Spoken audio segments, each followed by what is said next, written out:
l'appel à la sainteté, le bonheur et l'intimité avec Dieu.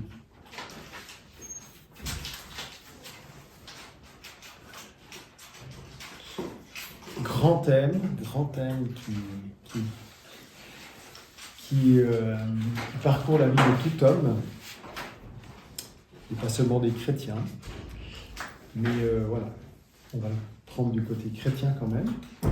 Alors, première question, si je vous pose la question, qui parmi vous ne veut pas être heureux ?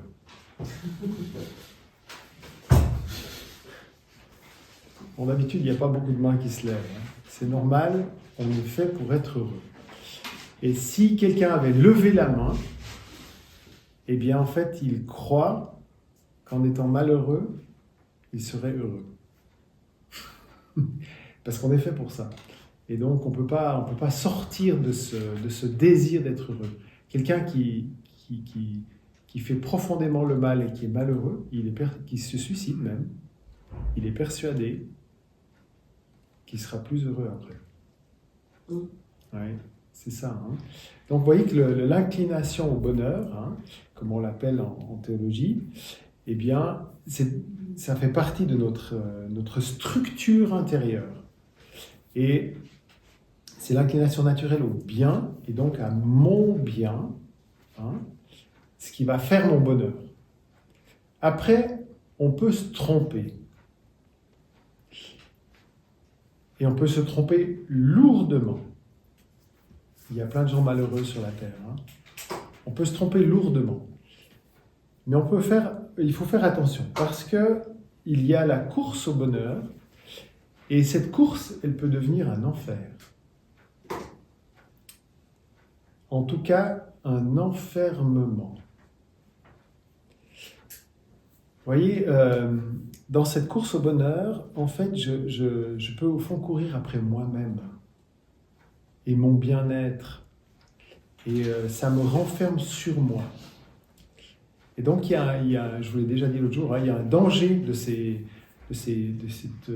tous ces développements personnels, ces stages qu'on fait de développement personnel. C'est bien, hein, ça déploie mes qualités, mais c'est pas ça qui forme le bonheur ultimement. Le bonheur dépend d'une ouverture à l'autre. Je vous dis à la messière, hein, ce que Dieu redit, voilà, il y a l'ouverture à l'altérité. Ça veut dire quoi ? Ça veut dire que ce qui va me rendre heureux, c'est l'amour. C'est pas un gros scoop, hein.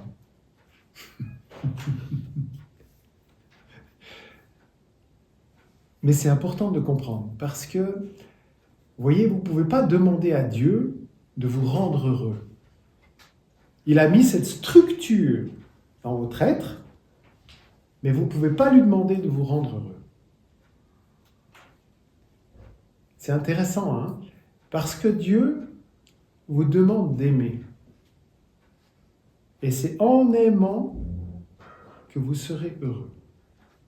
Mais ce n'est pas en disant à Dieu, rends-moi heureux, de manière un peu magique comme ça, il faut que je sois heureux. Non, ce n'est pas comme ça que ça marche. Si tu aimes, tu seras heureux. Il y aura de la souffrance dans l'amour, ça y en a. Ça c'est oui, très bien. Mais le bonheur sera donné dans le fait d'aimer, de chercher à aimer. Et d'être aimé, évidemment, aussi. Voilà. Mais ça veut dire que ne cherchez pas à être heureux. C'est plus subtil, ça. Cherchez à aimer. Souvent, très souvent, quand on est malheureux, c'est qu'il y a quelque chose dans ma manière d'aimer qui ne va pas.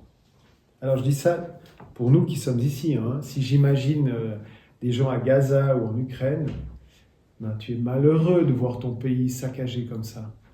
Et c'est normal. Et là-dedans, chercher à aimer, c'est pas simple, c'est compliqué. Donc je simplifie beaucoup. Hein. Mais quand même pour nous qui sommes ici, voilà, le bonheur sera lié à ma manière d'aimer. Le bonheur est dans l'altérité. Et donc, si on est malheureux, eh bien, Dieu nous donne une conscience pour qu'on réfléchisse. Au fond, pourquoi est-ce que je suis malheureux? Ça vient d'où? Qu'est-ce que je fais fou? Vous voyez, vous devez vous poser ces questions. Parce que Dieu me veut heureux. Et ça, c'est le travail de la conscience. On a tous une conscience qui est une manière de réfléchir à ce qui ne va pas, à ce que je peux faire mieux, à ce qui est là. Hein.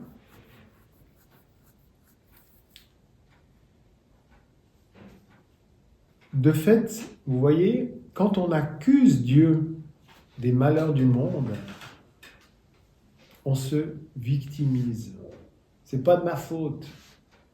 Ben si, quand même, il y a toujours quelque chose sur lequel on peut dire ouais, c'est quand même un peu notre faute à nous, quoi. Et à moi particulièrement. Donc, oui. Des fois, il y a des périodes dans la vie où on est blessé. Ouais.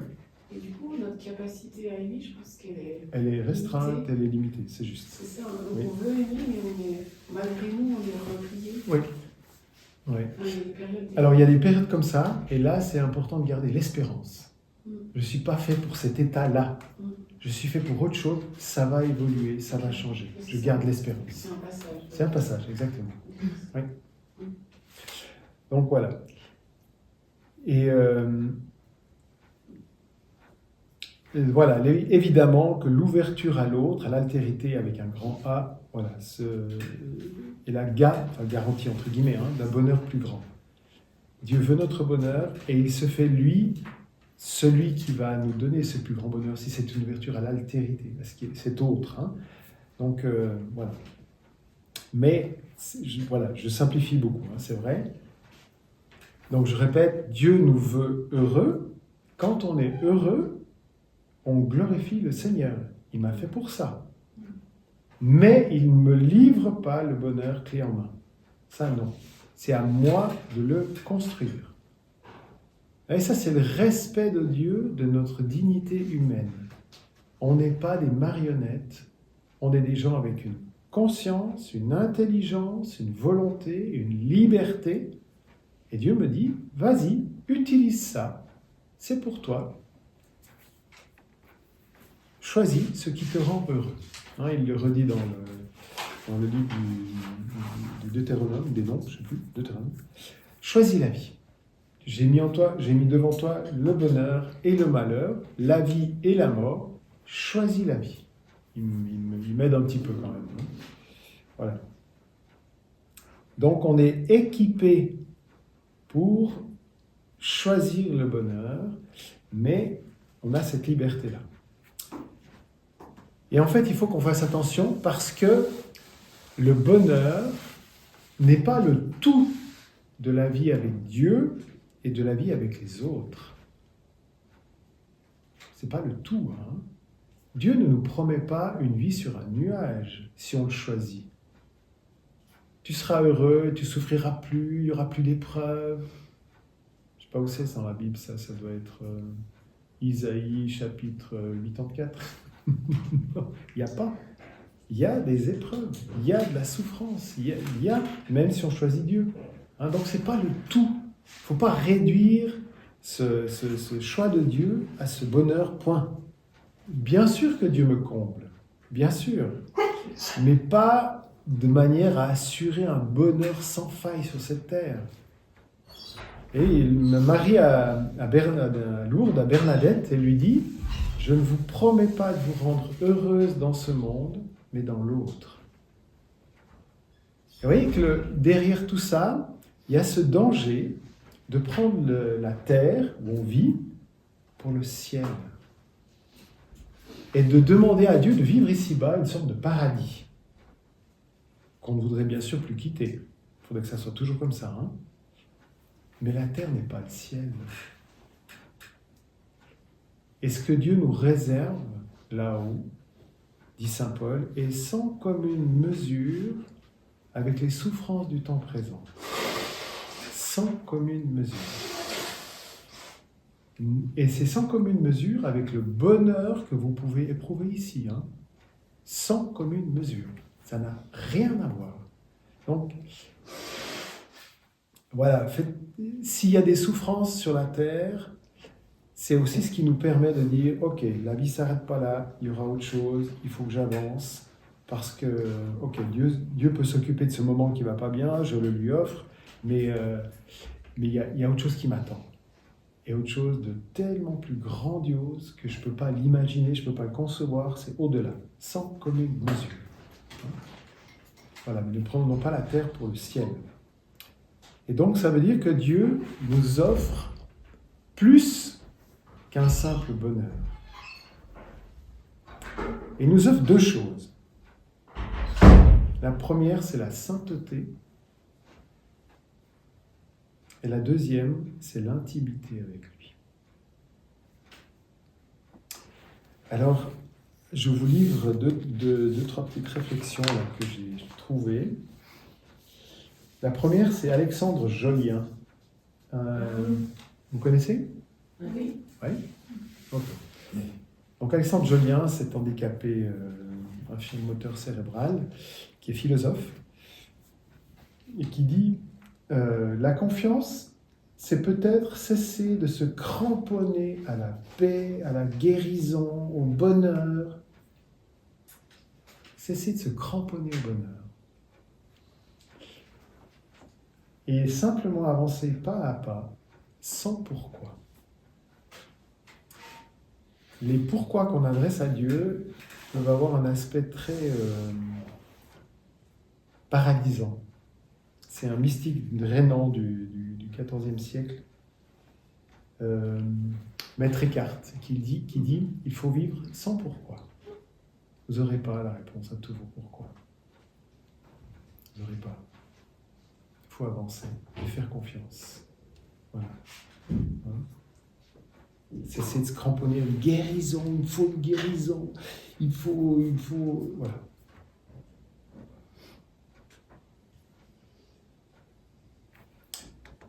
Et le deuxième texte, c'est un texte de Père Jérôme, qui est un cistercien de la stricte observance, qui est mort en 85.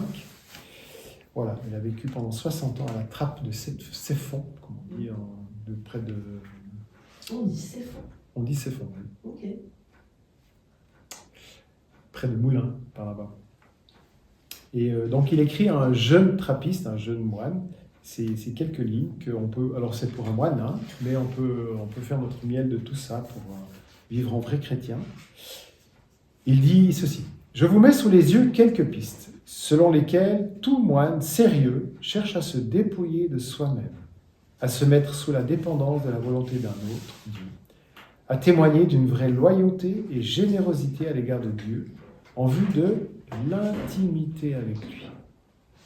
Voyez Saint Jean de la Croix, Sainte Thérèse de l'Enfant Jésus, Sainte Bernadette, tous les modèles que vous pouvez aimer, tous ont enseigné et pratiqué sérieusement cela. Croyez-moi, il vaut mieux ne pas faire le malin. Il vaut mieux écouter ce que je vous dis. Dieu se trouve par les bas chemins. L'humilité, la simplicité, la docilité sont les richesses du cœur, celles que l'on envie aux saints et aux enfants.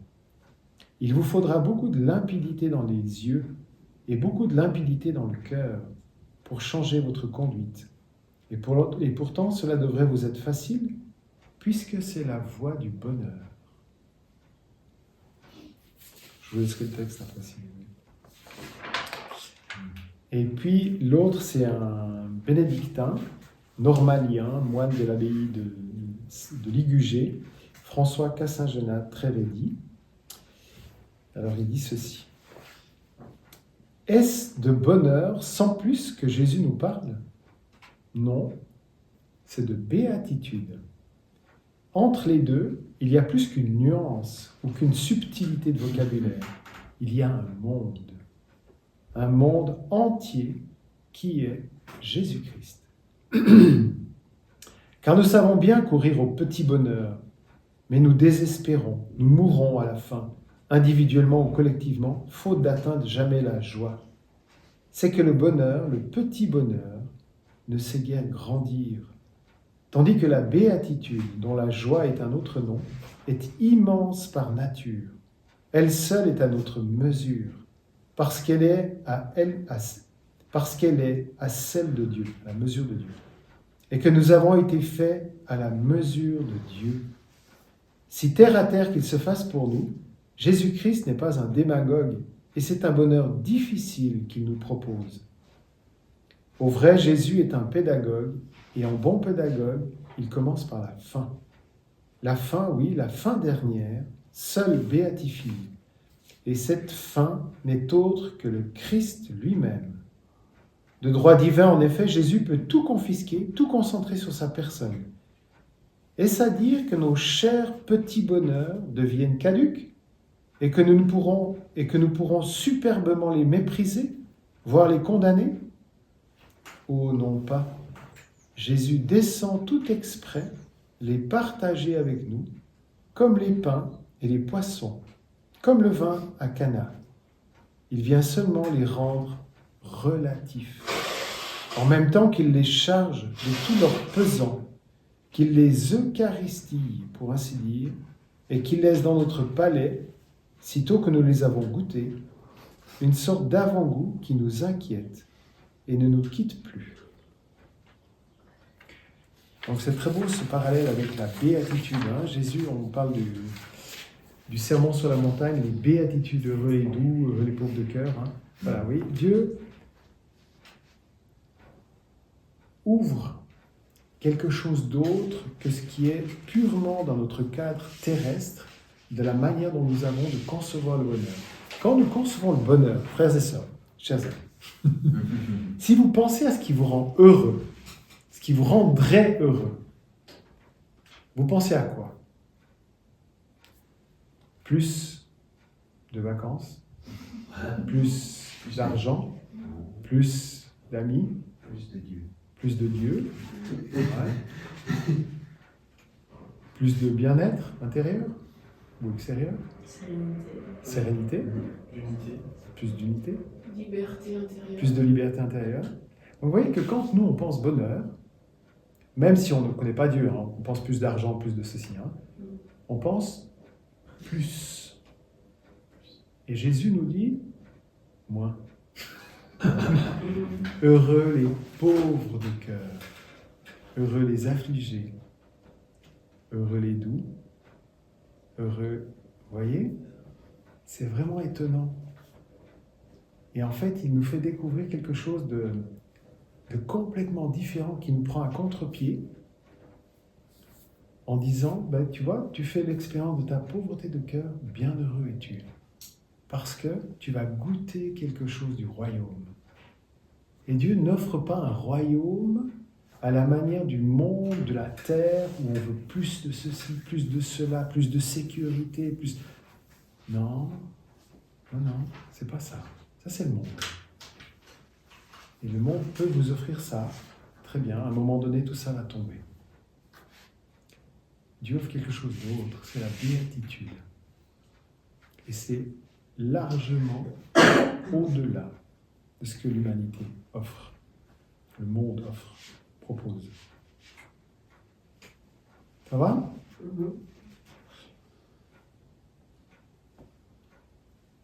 Alors, première chose, l'intimité avec Dieu.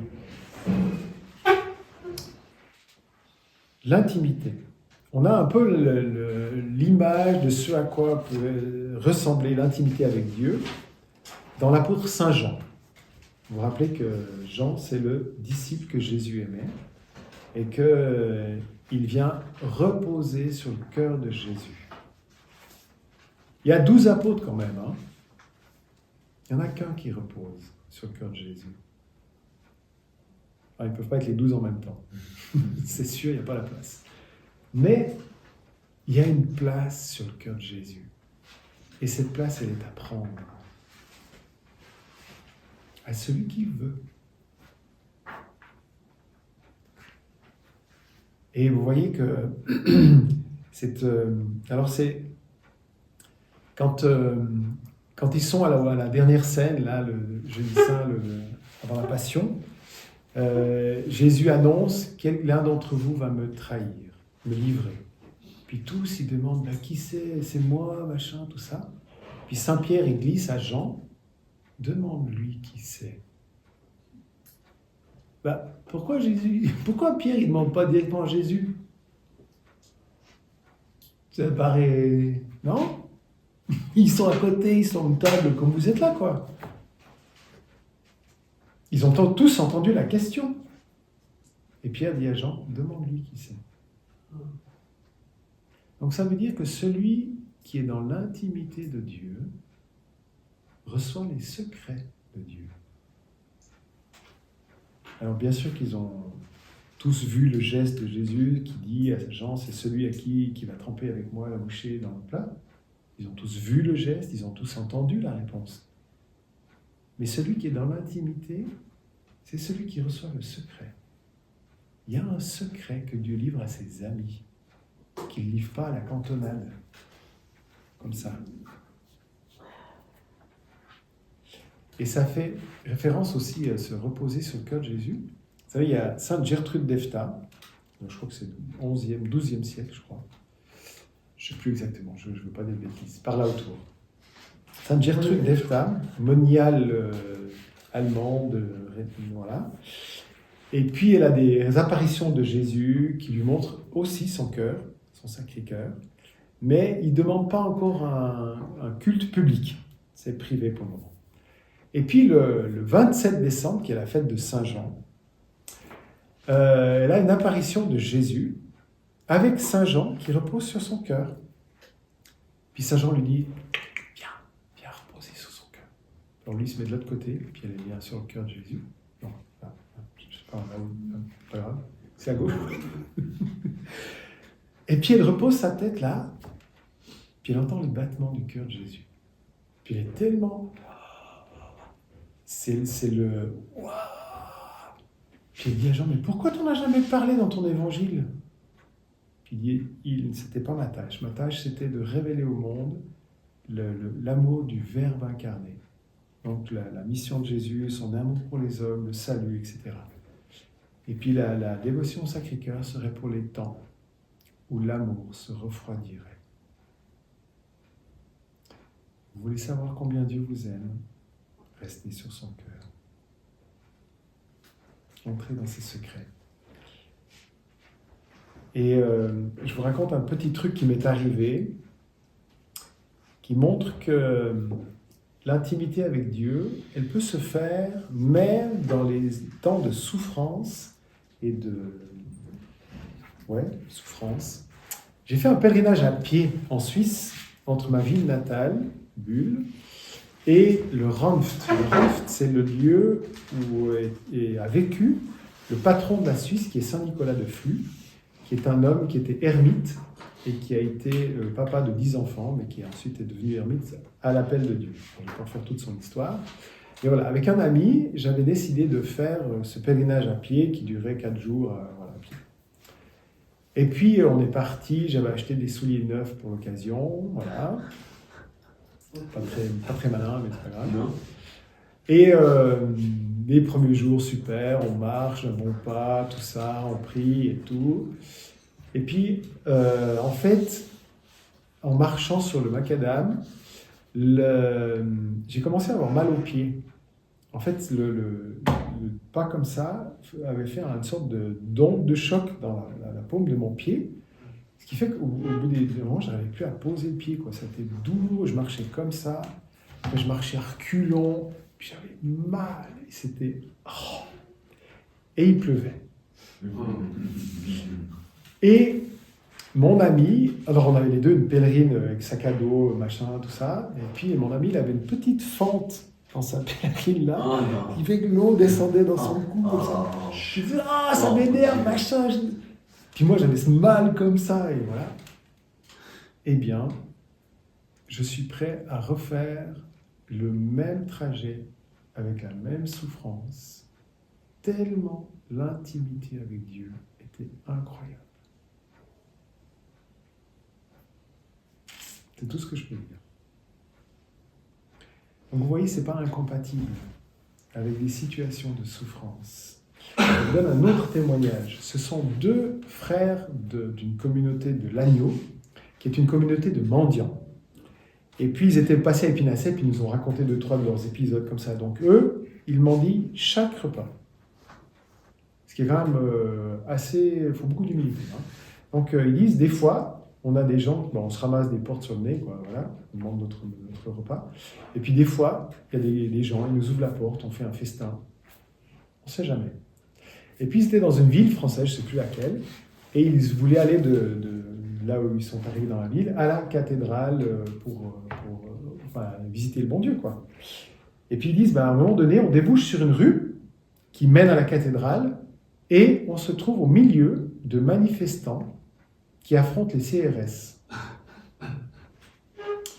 Et les manifestants sont des anarchistes, donc ça veut dire Dieu, ça n'existe pas, hein, et puis assez violents. Et donc, pour aller à la cathédrale, on devait affronter le bloc des anarchistes. Ils se regardent comme ça. Ok, Seigneur, avec toi on y va. Donc ils avancent avec leurs habits religieux, donc ils sont facilement identifiables. Hein.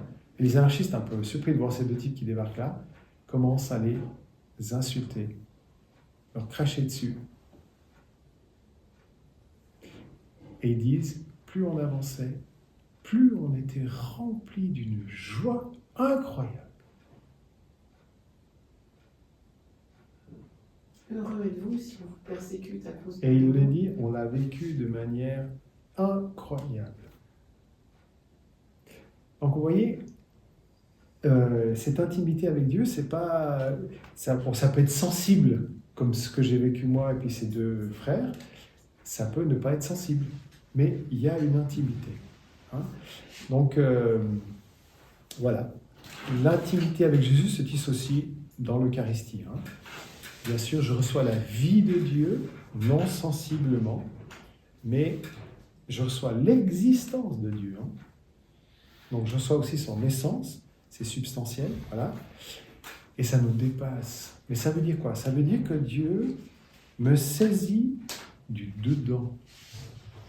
Et quand je dis ça, je ne comprends pas ce que je dis. C'est tellement grand, c'est mystérieux. Vous voyez, puis à notre part, à nous, dans l'intimité, bien sûr que Dieu il fait ça dans l'Eucharistie, il vient en moi et tout. Puis moi quand je donne la communion comme ça, je suis toujours frappé par les gens à qui je dis le corps du Christ, et puis Amen. Et si je leur avais donné un biscuit ou un bonbon, ça aurait été la même chose. Et puis d'autres qui sont pas forcément pas ça, mais ils accueillent quelqu'un.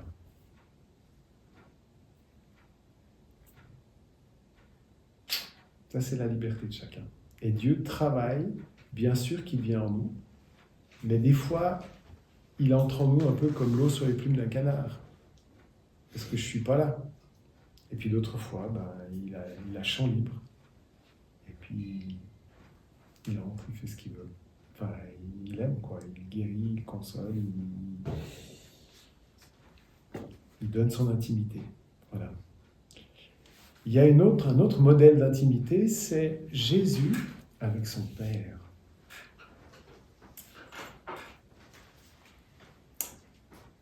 Si vous vous rappelez ce qui se passe au baptême de Jésus. Au baptême de Jésus, il y a les cieux qui s'ouvrent, il y a la colombe qui descend, il y a la voix du Père qui dit « Celui-ci est mon Fils bien-aimé, en qui j'ai mis tout mon amour. Écoutez-le. » Pourquoi est-ce que cette voix du Père n'a pas retenti à la naissance de Jésus? À la naissance de Jésus, il y a le ciel qui s'est aussi ouvert, il y a eu des anges qui ont dit « Gloire à Dieu au plus haut des cieux et paix sur la terre aux hommes qu'il aime. » Mais pas au baptême. C'est pour qu'on comprenne qu'à notre baptême, il y a eu exactement la même chose, même si on ne l'a pas entendu, même si on ne l'a pas senti. Les cieux se sont ouverts. Le Père a dit sur cet enfant qui est baptisé, ou cet adulte, « Tu es mon fils bien-aimé, tu es ma fille bien-aimée. En toi, je mets tout mon amour. » Et c'est l'Esprit Saint qui est l'amour, qui descend, boum, sur la personne. Est-ce que dans le texte biblique, si vous vous rappelez, il est marqué que la colombe remonte? Non, elle ne remonte pas. Elle reste. Est-ce qu'il est marqué que les cieux se referment? Non. Donc ça veut dire que depuis notre baptême, on vit sous les cieux ouverts. On vit avec une permanence de l'Esprit Saint sur nous et en nous. Et ça, c'est le privilège des fils et des filles de Dieu.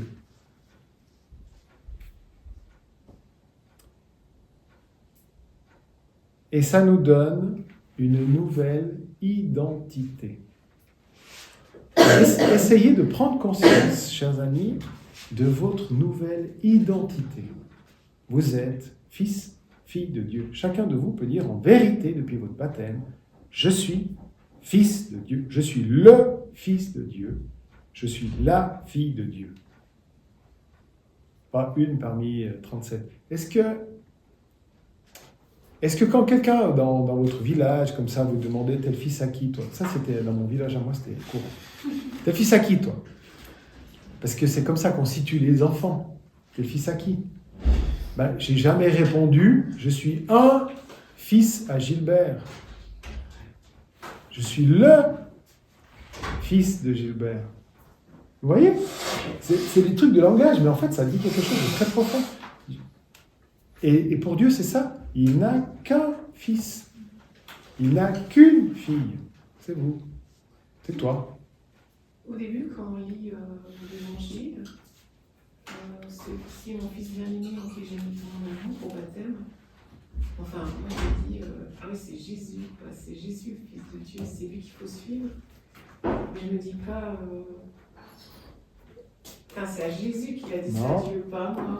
Si, puisque le baptême, c'est ça. C'est le baptême, c'est ça. Essayez de vivre, vous voyez, quand vous avez des difficultés, quand vous avez, moi j'ai vu ça dans les petits combats spirituels à mener au quotidien par rapport à des trucs comme ça, et des trucs où voilà, vous vous plaignez, et je me plains aussi parce que je suis dans le lot, hein, de toujours confesser les mêmes choses. C'est un aspect normal parce que, en fait, la poussière dans une maison, elle est toujours aux mêmes endroits. Hein. Donc c'est normal.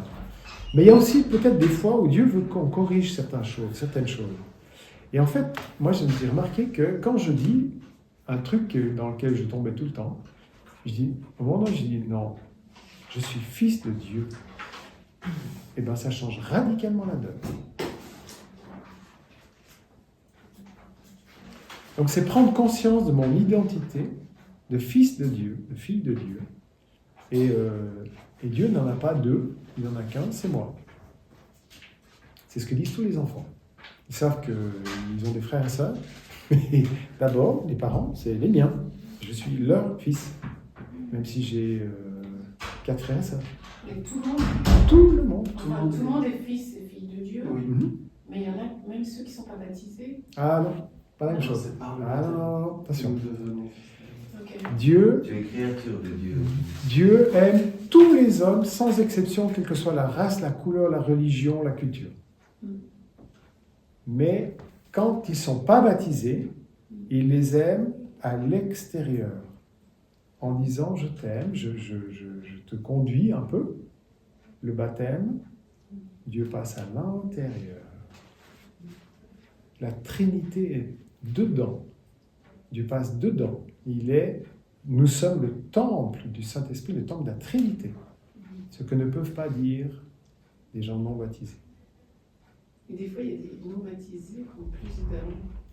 Évidemment. Charité, alors, bien sûr. Ça fait réfléchir. Ça ne veut pas dire que parce qu'ils ne sont pas baptisés, ils ne sont pas guidés par Dieu. Hein. Attention. Mais le baptême donne quelque chose de vraiment spécial. Voilà. Et avec cette identité de fils de Dieu, il y a un héritage. Saint Paul le dit, nous sommes héritiers avec le Christ. Donc tout l'héritage est pour nous.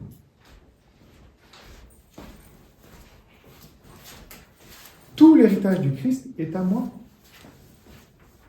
Prenez conscience de ça aussi. Dieu ne dit pas je donne tout à Jésus, puis vous avez chacun un morceau de pain, quoi. C'est pas un père, ça. Hein. Donc, vous voyez, la parabole des vignerons, hein, qui veulent tuer l'héritier pour avoir l'héritage. Quelle bêtise! Quelle bêtise! Le vigneron veut donner, le maître de la vigne veut donner l'héritage, mais pas par le crime, par l'intimité avec lui. Si tu deviens l'intime du maître de la vigne, tu auras tout l'héritage. Hein? Donc voilà, Jésus nous invite à avoir avec le Père la même relation que lui avait. C'est tout appelé du Notre Père. Hein? Et il est mort et ressuscité pour nous offrir ça. Donc voilà, ne vous contentez pas moins et cherchez cette intimité. Hein? Et ça n'a rien à voir avec le fait d'être assez mûr ou assez qualifié ou assez saint. C'est pas ça. Ça a à voir avec enfant de Dieu. C'est réservé aux enfants de Dieu. Et vous avez des enfants dans l'âge qui goûtent ça pleinement. Pleinement. Incroyable. Ça montre que Dieu ne regarde pas la qualité de ma vie, ma droiture. Non, je veux être ton intime. Est-ce que tu es d'accord? Ouais, mais je ne suis pas très droit, pas très... C'est pas ça que je te demande. Est-ce que tu veux mon intimité? Est-ce que tu veux que je rentre dans ta vie comme ton intime? C'est tout. Et la seule question qu'il faut se poser, c'est, au fond, est-ce que j'ai soif de ça? Est-ce que je le désire vraiment? Est-ce que j'en veux davantage encore? Hein? Voilà. Et si quand je vous pose la question, ce qui monte en vous, c'est je sais pas trop, et vous pouvez dire à Dieu, donne-moi faim et soif de ça. Je sais pas trop, qu'est-ce que ça veut dire, quoi faire, comment agir. Mais oui, ok, donne-moi soif de ça. Au moment où j'ai pas trop faim. Hein? Réveille en moi cette soif. Voilà.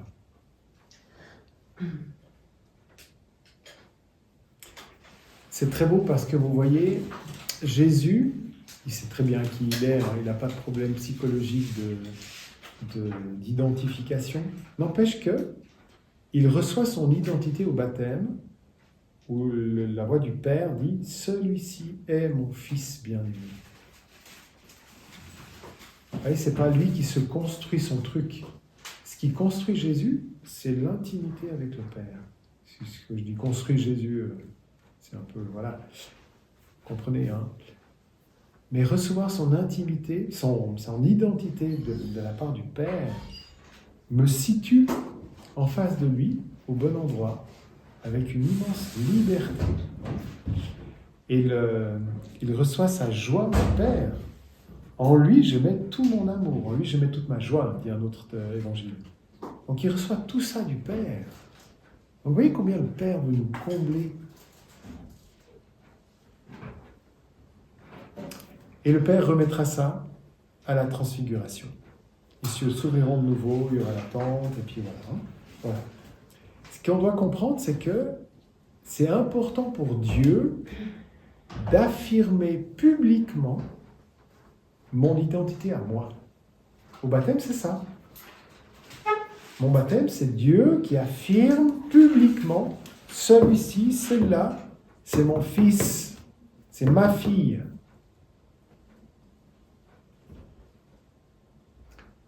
Vous savez que, alors peut-être que vous ne vous rappelez pas, un des effets du baptême, c'est la marque dans votre âme.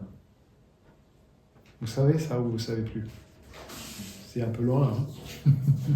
Au baptême, vous avez reçu une marque dans votre âme qui fait que si vous commettez un péché mortel, le péché mortel, c'est chasser Dieu de mon âme. Si vous commettez un péché mortel, il n'y a pas besoin de rebaptiser. On se confesse, on fait pénitence, puis c'est tout. S'il n'y avait pas cette marque dans l'âme, si je chasse Dieu, eh bien, il faudrait rebaptiser pour faire revenir Dieu. Mais cette marque dans l'âme fait que Dieu voit, sait, non, c'est mon fils, il est un peu sur les mauvais chemins, voilà, je reviens. Vous voyez? Mais cette marque dans l'âme, voilà, enfin, moi, la seule comparaison que j'ai trouvée qui peut expliquer un peu ça, c'est comme vous savez dans les westerns, vous vous rappelez de ça, hein, les propriétaires de bétail, ils font une marque au fer rouge sur leur bétail contre les voleurs. Contre les voleurs. Ben, c'est un peu la même chose. Comme un enfant avec ses parents. Oui, mais l'enfant avec ses parents, il peut pas. Il n'y a rien dans l'âme qui dit c'est mon fils, c'est ma fille. Dieu, il marque dans l'âme. Celui-ci, c'est mon fils, ça, c'est ma fille. Tu vois? C'est dans l'âme. Ce qui fait qu'au ciel, cette marque resplendira. Et en enfer, c'est une souffrance de plus. Comment ça, c'est une souffrance? Ben parce que tu es incité en enfer. Ouais. Et puis que cette marque dit « Je suis enfant de Dieu », c'est plus grave que ceux qui n'ont pas la marque.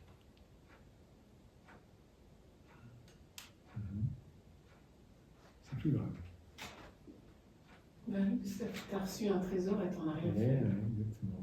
Ou tu l'as jarté, quoi. Bah, tu l'as jarté, on peut pas le... Enfin, ce que tu viens de dire, on peut pas le... Non, Ça demeure. ça demeure, mais la marque, elle demeure.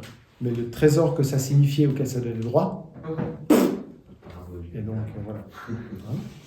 Donc je vous invite à vous approprier cette identité parce qu'elle elle donne accès à l'intimité avec Dieu. Vous voyez? Dieu me veut avec lui comme un fils, comme une fille, pas comme un croyant du dimanche qui a peur de Dieu et qui va à la messe parce qu'il faut y aller, quoi. Ça, c'est pas de l'intimité, ça, c'est de... je sais pas quoi. C'est de l'habitude. Ou de la... Hein? Vous voyez, Dieu veut pas moins que ça.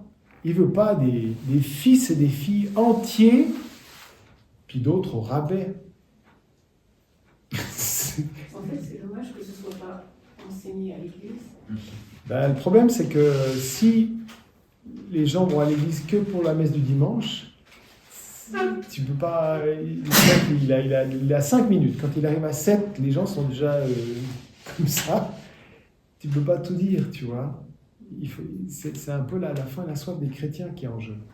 Mais je pense qu'avec des messages comme ça, les chrétiens, ils comprendraient mieux. Oui, je suis d'accord. Parce que nous, on est pareil. On comprend mieux maintenant. Oui, je suis d'accord. Mais en fait, il faudrait prendre plus de... Bon, mais ouais, Dieu ne veut pas des fils de première qualité, puis d'autres de second choix, quoi. Il n'y a aucun parent qui veut ça. J'ai mes enfants de première qualité et mes enfants de deuxième choix. Et voilà. Je donne à manger à tous. Je me donne à manger à tous, mais enfin bon, voilà. Bah non. Et j'ai une très belle histoire parce que j'avais lu ça, témoignage d'une maman. Maman qui apprend, elle a 2 enfants. Donc, elle a plusieurs enfants, dont un garçon adopté. Et puis à la récréation à l'école, le garçon naturel se bat avec le fils adopté. Et puis il s'envoie des moulures avant d'en venir aux mains. Puis le garçon naturel dit à l'autre, de toute façon, toi, t'es qu'un adopté. Et l'autre lui répond, toi, t'as même pas été choisi. Et la maman dit, quand j'ai appris ça, j'ai exulté de joie. Il a compris qu'il a été choisi et donc aimé. Ça va le porter toute sa vie. Et non, il ne sera pas dans la blessure d'abandon. Vous voyez? Eh bien, c'est ça pour nous. Bien sûr que Jésus, c'est le Fils naturel du Père. Mais on a été choisis. Ah oui, le dit Saint Paul, vous êtes des fils adoptifs. Ben, on est tous des fils adoptifs dans le Christ. Voilà. Non, mais vous voyez? Et l'exultation de joie de la maman montre qu'elle voit la chose au bon niveau. Ben, c'est la même chose pour nous.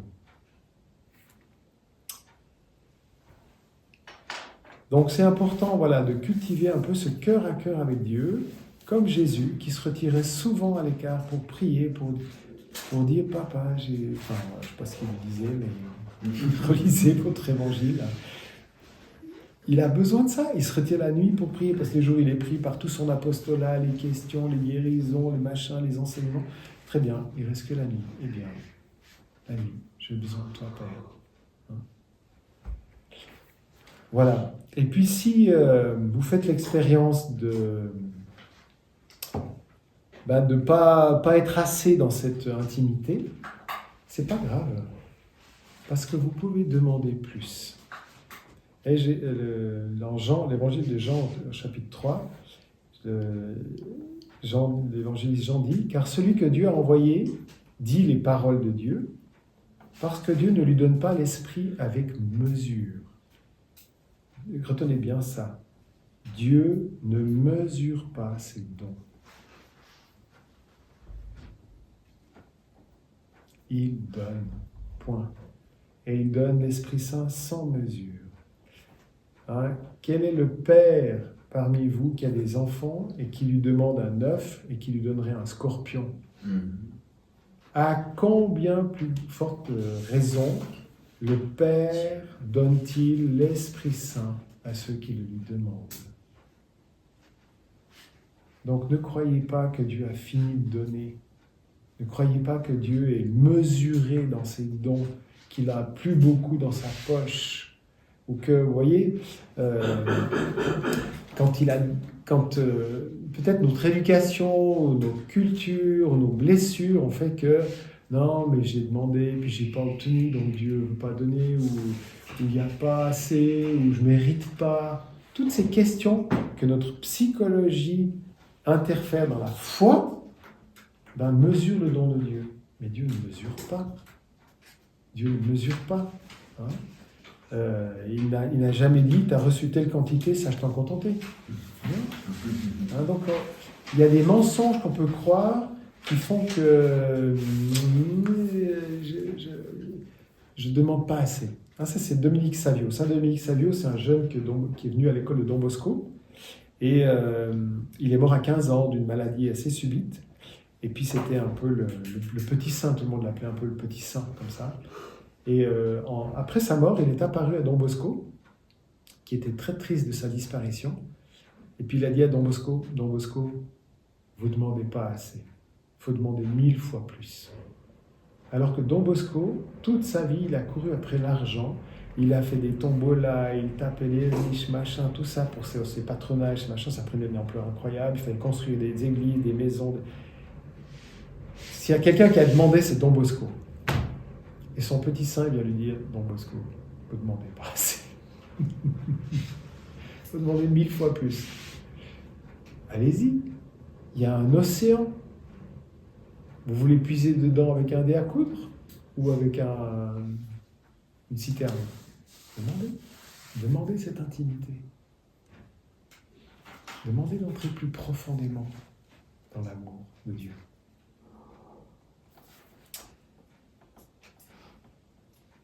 Voilà, on ne peut pas limiter la capacité de Dieu à donner, et surtout pas à donner le Saint-Esprit. Donc la seule condition, c'est, est-ce que tu as soif? Est-ce que tu en veux encore? Demande. Alors dans ce cas-là, comment on explique, ça, on retrouve ça assez fréquemment, ces croyants, même, qui peuvent être saints, qui traversent des nuits spirituelles. Ah oui. La nuit spirituelle fait partie du chemin. Le chemin... Alors, attention, hein, la nuit spirituelle, il y a très peu de monde qui y arrive. Et pas tous les saints. Saint François de Sales n'a pas eu de nuit spirituelle. Mère Teresa, oui. Ok, très bien. Mais Thérèse d'Enfant Jésus aussi, 1 année et demie. Mère Teresa, un peu plus longtemps. Mais ça fait partie de ces... Au fond, quand il y a un tel désir de Dieu, il y a Dieu seul voit celui qui peut passer là à travers. Ça, c'est lui seul qui voit. Il n'y a pas quelqu'un qui pourrait dire « Non, mais moi, je veux venir avec toi, mais je ne veux pas passer ça. » Laisse-le faire. Mais si déjà tu as cette appréhension, tu n'iras pas jusque-là. En fait, c'est moi qui dis ça, hein, de manière, donc prenez ça avec des pincettes. À mon sens, Dieu permet cela pour des âmes qui ont un tel désir d'apporter le salut à l'humanité. Et puis comme Dieu voit ça, en fait, il les configure à Jésus, dans le sens où Jésus, sur la croix, il accepte de ne plus voir le Père, de ne plus... Alors, même s'il faut prendre 17 pincettes avec ça, il accepte d'être séparé du Père pour que les hommes accueillent le salut. Même s'il n'est pas complètement séparé. Hein. Et donc les hommes peuvent accéder parce que lui a accepté d'être loin. En fait, Thérèse de l'Enfant Jésus, quand elle est dans sa nuit, elle dit, c'est à la fois le mont Tabor, donc la grande révélation, l'amour, la gloire de Dieu, et le calvaire. En même temps. Marthe Robin aussi, Mère Teresa aussi. Donc, la nuit, mais Dieu est là. Voilà. Mais il voit qu'il y a en la personne tout ce qu'il faut pour traverser en sécurité ce passage. Il traverse ça en sécurité. Hein. J'ai jamais entendu quelqu'un qui était dans la nuit de l'esprit et qui s'est perdu. Jamais. Donc Dieu tient en même temps qu'il fait subir quelque chose pour le salut des autres. Voilà. Donc il n'y a pas de limite à la... Hein, et quand on est dans l'intimité avec Dieu, il nous permet de puiser dans cette source infinie sans gêne. Il aime donner à ceux qui lui font confiance. Et ça, c'est important de comprendre. Alors je vous lis, pour que vous compreniez bien, la lettre qu'a écrit saint Thomas More. Saint Thomas More, donc, c'est ce chancelier anglais du roi Henri VIII, qui s'oppose à Henri VIII, qui fait décapiter ses épouses et qui en épouse des autres. À l'époque, ça ne gênait pas trop. Et Thomas More n'est pas d'accord avec le roi, c'est le seul. Et donc il est en prison pour ça, il sera décapité pour ça. Et il dit au roi, t'as pas le droit. Et donc voilà, quand il est en prison, il est chancelier du roi, donc il est riche, il a une fortune, il est noble, etc. Et en prison, il y a sa fille qui lui écrit pour lui demander de l'argent. Écoutez la lettre qu'il lui répond. Tu me demandes de l'argent, ma chère enfant, avec trop de timidité et d'hésitation. Ton père, tu le sais bien, est toujours prêt à t'en donner. Et d'autant plus que ta lettre mériterait non pas 2 philippes d'or, c'est la monnaie du courant, 2 philippes d'or pour chaque ligne, comme le fit Alexandre pour les vers du poète Chérillus. Mais si ma bourse se mesurait à mes désirs, 2 onces d'or pour chaque syllabe. Pourtant, je t'envoie juste ce que tu me demandes. J'aurais bien ajouté quelque chose. Mais si j'aime donner, j'aime aussi beaucoup que ma fille chérie me demande gentiment, comme tu le sais le faire. Aussi, dépêche-toi de dépenser cet argent. Pas beaucoup de papas qui disent ça. Hein. Non. Je suis certain que tu en feras bon usage. Plus tôt tu reviendras à la charge, plus je serai content. Ah mon Dieu. Si un papa peut dire ça à la fille qu'il aime, mais vous imaginez Dieu? Ouais, d'accord. Non? Moi je trouve cette lettre bouleversante. Oui, tous les pères ne sont pas comme ça. Non, mais Dieu, oui. Voilà. Il y a aussi une prière de l'intimité dans l'évangile de Jean, c'est le chapitre 17, c'est la prière sacerdotale. Jésus demande, Père, afin que tous soient un, comme toi, Père, tu es en moi, et moi je suis en toi, et qu'eux aussi soient en nous. C'est tout ce que désire Jésus. C'est cette intimité, qu'on puisse la goûter, la vivre à fond. Voilà pour l'intimité. Deuxième chose, la sainteté. Alors il y a une phrase de Marthe Robin que j'aime beaucoup et qui dit très très bien les choses. Elle dit « Il n'y a de sainteté que dans l'humilité et il n'y a de perfection que dans l'amour. »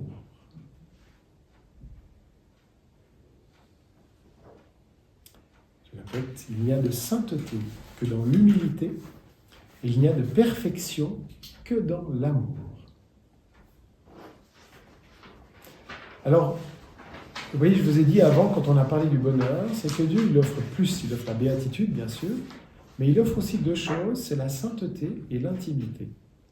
Donc la sainteté, c'est un peu ce que nous sommes appelés à rechercher. Alors, et donc, si elle est dans l'humilité, ça veut dire qu'on doit travailler un petit peu cette vertu d'humilité si on veut grandir en sainteté. Pour la perfection, il y a de perfection que dans l'amour, ça c'est pour les filles, qui sont toujours très perfectionnistes. Et Jésus vient Marthe Robin leur dit, attention au perfectionnisme, c'est pas la perfection. Le perfectionnisme, c'est le pli psychologique qui peut vous faire très mal, mesdames. Les hommes sont moins touchés par ça.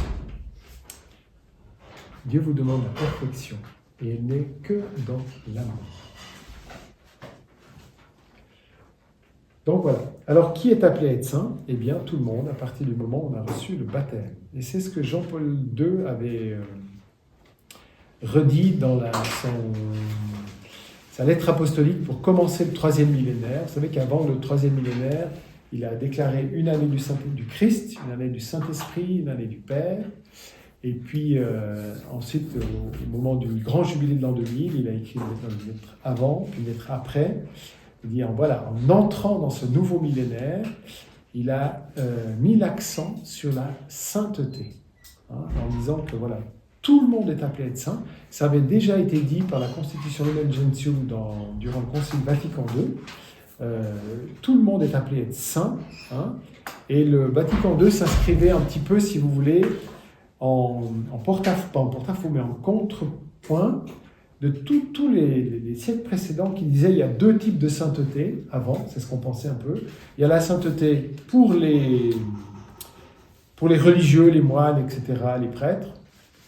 Et puis les laïcs, ils font ce qu'ils peuvent, voilà, ils peuvent faire des efforts dans la pratique de l'ascèse, mais bon, pas beaucoup qui viennent saints. Il y en a quand même eu, quelques-uns, mais voilà, c'était un petit peu les tendances théologiques.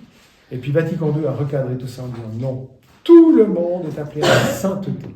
Saint François de Sales l'avait déjà dit, voilà, il y a eu des saints aussi, Sainte Françoise Romaine qui était mariée, voilà.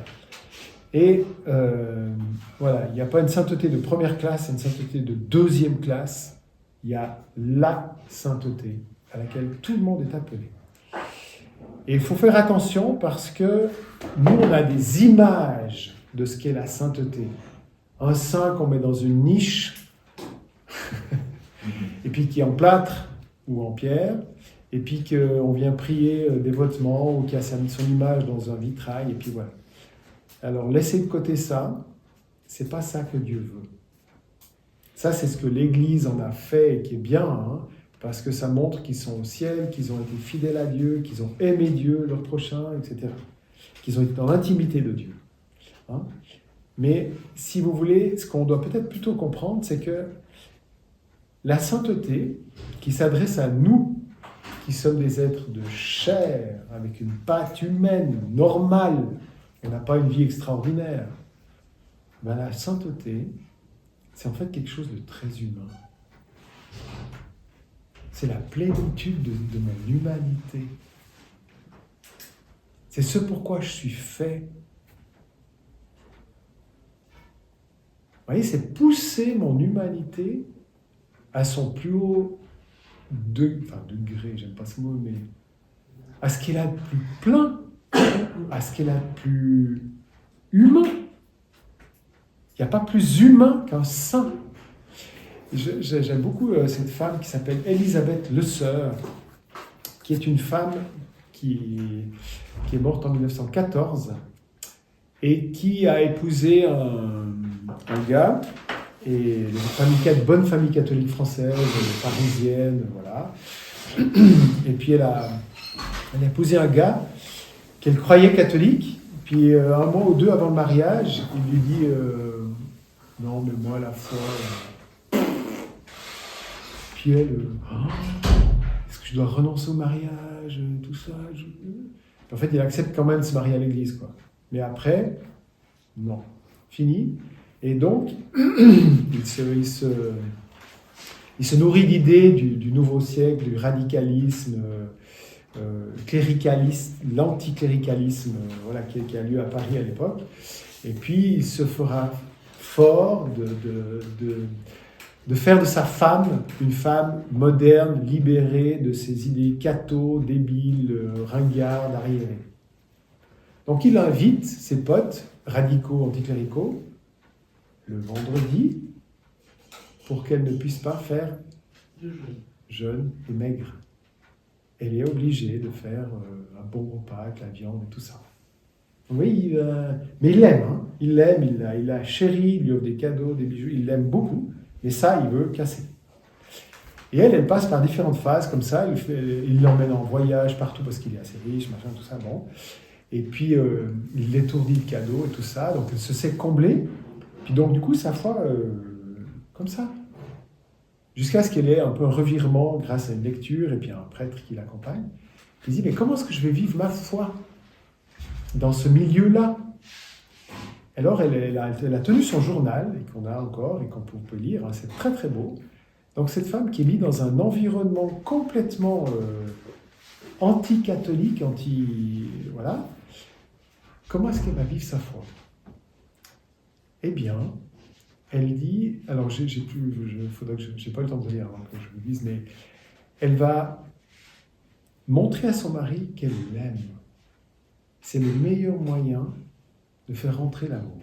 Elle dit, je serai jugée sur l'amour, pas sur si j'ai pu convertir mon mari ou pas. Donc je vais l'aimer, je vais faire tout ce qu'une épouse bonne, fidèle, aimante fait. Et elle le fait, et il se sait aimer d'elle. Mais il ne sait pas qu'elle tient son journal. Il découvrira ça après sa mort. Et puis, donc voilà, elle fait tout ça, puis elle fait ses efforts avec Dieu, elle prie, elle se sacrifie pour lui, elle fait des jeûnes en secret, des petites pratiques secrètes comme ça que lui ne voit pas. Mais c'est tellement prégnant qu'après sa mort, alors déjà avant sa mort, elle développe un cancer. Ils n'ont pas d'enfant parce qu'elle a eu un accident de cheval qui a fait que... Voilà. Et donc elle ne peut pas avoir d'enfant, ce qui est un drame pour le couple. Mais voilà, elle passe à travers. Et puis, à un moment donné, elle a son cancer, puis elle a une amie religieuse que son mari, voyant son cancer, on ne peut rien faire, il s'adoucit. Et il ne cherche plus à la convertir à l'anticléricalisme. Donc, il l'accepte comme ça. Et puis, ils vont visiter une amie d'elle qui est religieuse, je crois que c'est à Paris-Monial, je ne suis plus très sûr. Et dans la voiture que conduit son mari, les deux femmes sont à l'arrière. Et à un moment donné, lui, il entend bien ça. Il dit à cette femme, vous savez, après ma mort, Félix se convertira et il deviendra prêtre. Alors lui, il dit, bon, là, c'est la douleur du cancer. C'est bon, quoi, c'est pour bientôt. Voilà. De fait, elle meurt. Et après sa mort, lui, il est dans une tristesse, voilà. Et il découvre le carnet de sa femme. Et il est bouleversé de ce qu'elle a fait pour lui, sans qu'il sache rien, et qu'elle a volontairement caché. Et il se convertit, et il deviendra dominicain. Donc vous voyez, la sainteté, elle est pour des gens comme vous et moi, normaux dans la patte humaine, du tous les jours, dans ce qui fait ma vie, les circonstances. Chaque circonstance de nos vies est complètement différente. Ben, c'est là que Dieu m'attend. Il ne m'attend pas dans une sainteté rêvée qui ferait de moi quelqu'un d'autre. Non, dans ce qui fait ta vie concrètement. C'est là que Dieu t'attend pour la sainteté. Hein. Et oui, Tu peux juste choisir le nom du... Élisabeth Le Sœur, L-E-S-E-U-R. Et son mari Félix. Il y a un très beau livre qui décrit leur parcours de couple qui s'appelle Élisabeth et Félix Le Sœur, itinéraire spirituel d'un couple. Je vous recommande, moi je l'ai dévoré.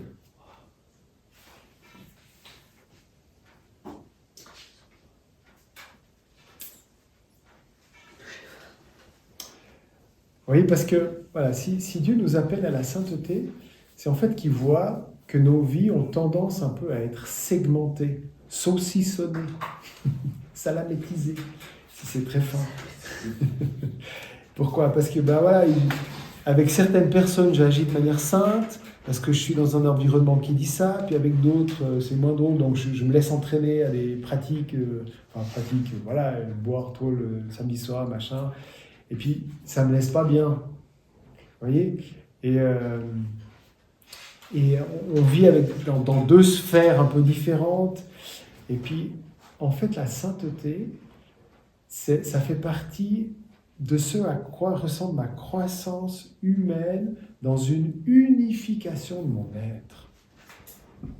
Dieu veut unifier mon être. Ça, c'est la sainteté.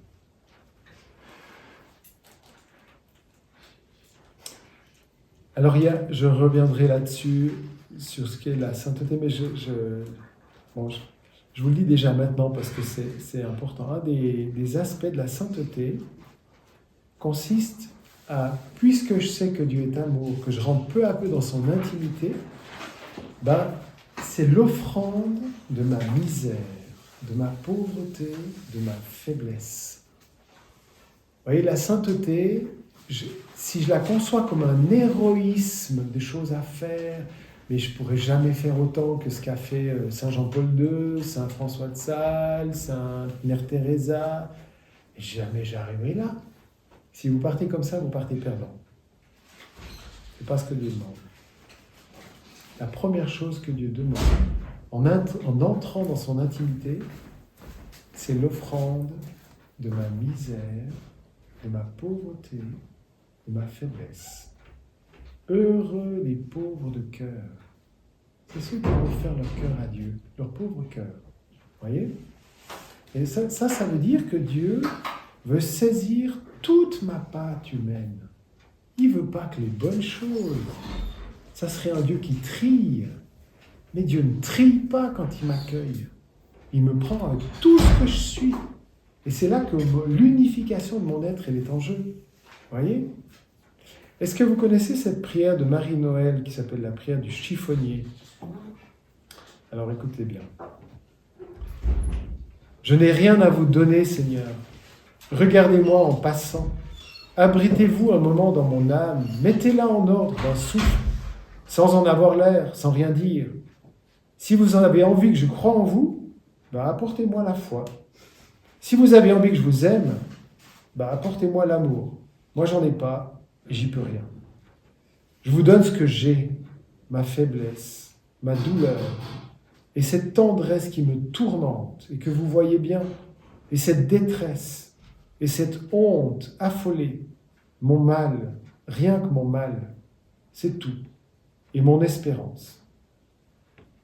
Quelquefois aussi, je me présente à Dieu comme une porteuse de peine, chargée de tous les fardeaux du voisinage, et je lui dis, ne faites pas attention à moi, je ne peux pas vous plaire.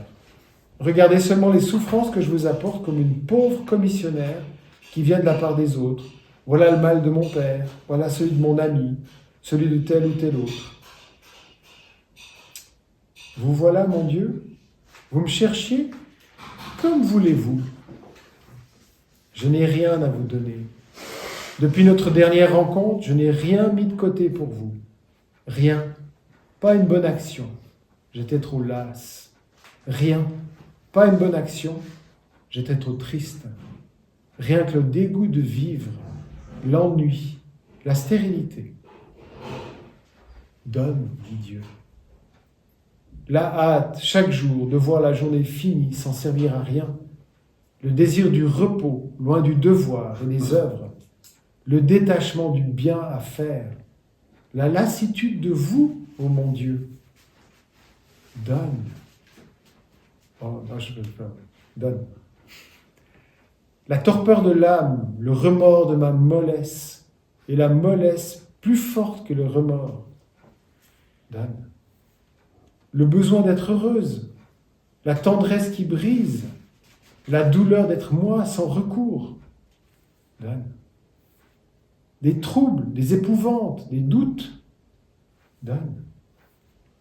Seigneur, voilà que comme un chiffonnier, vous allez ramassant des déchets, des immondices. Qu'est-ce que vous voulez en faire, Seigneur?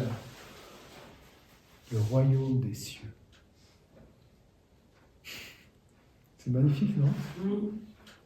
Marie-Noël, son procès de béatification en cours. Donc voilà, vous voyez que ma misère et mon péché peuvent me faire peur. Plein de gens se tiennent éloignés de la confession parce qu'ils ont peur, ils ont honte. Et ils ne se rendent pas compte que Dieu, il est là en train de dire, mais viens, je veux tellement te débarrasser de ça. Donne-moi ça.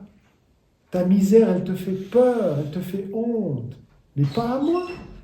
Je suis venu la chercher. Donne-moi ça. Vous voyez? En fait, je pense que les gens ne savent plus que l'amour de Dieu est plus grand que notre misère. On ne leur a pas dit. Pas assez. On leur a fait la morale en disant c'est pas bien, mais on leur a pas assez dit que Du Dieu... coup, ils ont peur. Ils ont peur, ouais. Mais on est dans un changement de génération. Hein. Ouais. Les choses vont changer. Et saint Paul le dit, hein, quand saint Paul demande à Dieu 3 fois d'être libéré de son écharpe dans la chair. Et Dieu lui dit, non, non, non, non. Ma force, ma puissance se déploie dans la faiblesse. Ça, c'est un des scandales du christianisme. La force se déploie dans la faiblesse. On voudrait être tout puissant, on voudrait être fort dans nos épreuves, dans nos misères, tout ça. Il y a non, mais je manque de volonté, faut que Non. La puissance se déploie dans la faiblesse. Pourquoi faire ça? Pour pas qu'on passe dans la toute-puissance. La toute-puissance c'est un fruit de l'orgueil, en fait. Et qu'on fasse du coup, quand on fait avec Dieu, on est dans l'humilité. Voilà. Donc Jean-Paul II dira il faut mesurer toutes les initiatives pastorales à la lumière de la sainteté. Bon, voilà, je vais passer un peu là-dessus parce que c'est pas... Voilà. Mais la sainteté, en fait, pour Jean-Paul II, dans ce 3e millénaire, c'est la norme, c'est la vision, le but vers lequel doit tendre toute la vie chrétienne, toute la vie de l'Église. Hein. Voilà. Et pour être saint, eh bien, chers amis, il faut le vouloir. On ne peut pas attendre de sentir les choses pour les faire. La sainteté ne se place pas du côté des sentiments. Elle se place du côté de la volonté. Je veux ou je ne veux pas être saint. Hein? On ne devient pas saint à son insu, à l'insu de son plein gré, comme disent certains. Je ne deviens pas saint malgré moi. C'est un choix, je veux devenir saint. Ça veut dire je veux aller au meilleur de mon humanité et de ma foi, de ma confiance en Dieu. Au meilleur. Si Dieu veut le meilleur pour moi, je veux aussi ce meilleur. Et c'est ce qui est arrivé à Sainte Zélie Martin, la maman de Sainte Thérèse. Hein. Donc c'est qu'elle est morte d'un cancer quand Thérèse avait 4 ans. Et voilà, un jour, Zélie écrit à ses filles Marie et Pauline, donc elle a déjà 40 ans, hein, je veux devenir une sainte. Ce ne sera pas facile. Il y a bien à bûcher et le bois est dur comme une pierre. Il eût mieux valu m'y prendre plus tôt, pendant que c'était moins difficile. Mais enfin, mieux vaut tard que jamais. 40 ans, elle écrit ça. Je veux devenir une sainte. Et donc, voilà, lui aussi, hein, il est saint aussi. Hein. Au fond, la sainteté, vous voyez, c'est la vie chrétienne prise au sérieux. Et Dieu pris au sérieux dans ce qu'il veut pour moi. Il ne veut pas une existence au rabais. Il veut la plénitude. Ok, je prends Dieu au sérieux. Je choisis de devenir saint. Je veux devenir saint. Alors, bien sûr que ça ne sera pas en un jour et que ça m'échappe un peu. J'aime bien ça m'échappera toujours. Quelqu'un qui peut dire « je suis saint », c'est quelqu'un, vous pouvez être sûr que dans l'heure qui suit, la minute qui suit ou les jours qui suivent, il va faire l'expérience de son orgueil. C'est classique. Dieu va vous mener à la sainteté, mais il va vous la voiler. Il ne va pas vous la montrer. C'est trop dangereux. Un saint est une cathédrale engloutie à ses propres yeux. Vous ne verrez pas votre sainteté. Mais plus vous voyez votre misère, votre faiblesse, plus Dieu vous sanctifie. Plus vous vous humiliez dans votre faiblesse et votre néant, plus Dieu vous élève. Qui s'élève sera abaissé, qui s'abaisse sera élevé. Ça, c'est une loi immuable de l'Évangile. Dieu peut passer sur beaucoup de lois de l'Évangile. Tu ne tueras pas. Ben, Dieu pardonne un crime.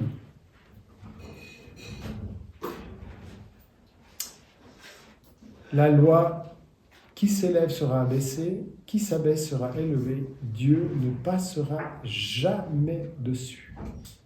Jamais. Elle est immuable. Voilà. Alors, écoutez, je crois qu'on va s'arrêter un peu ici. Je pense que vous avez assez de... Juste peut-être ce petit mot de Sainte Catherine de Sienne, que nous a répété Jean-Paul II au JMJ de... je ne sais plus lequel. Il nous a répété ce mot de Catherine, que Jésus dit à Catherine de Sienne, si vous devenez ce que vous devez être, vous mettrez le feu au monde entier. Ça, c'est la sainteté. Et vous regardez, voilà, ce que vous a dit Tanguy hier soir, hein, avec l'histoire du père Hamel. Vous voyez ? Pas hier soir. Avant-hier soir.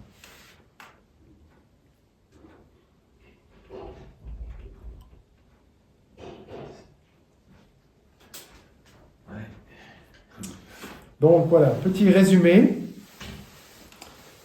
La sainteté, c'est quoi ? C'est mettre toutes mes forces, mon intelligence, mon esprit à aimer.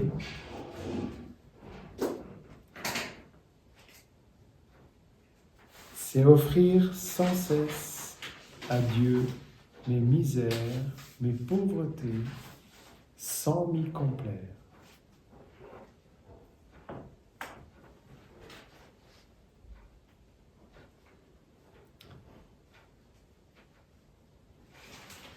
Le bonheur, c'est aimer.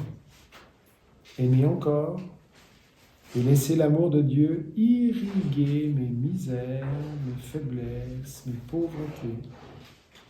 C'est me laisser aimer par un amour tellement infini et plus grand que tout. Le bonheur, c'est entrer dans son intimité. Amen.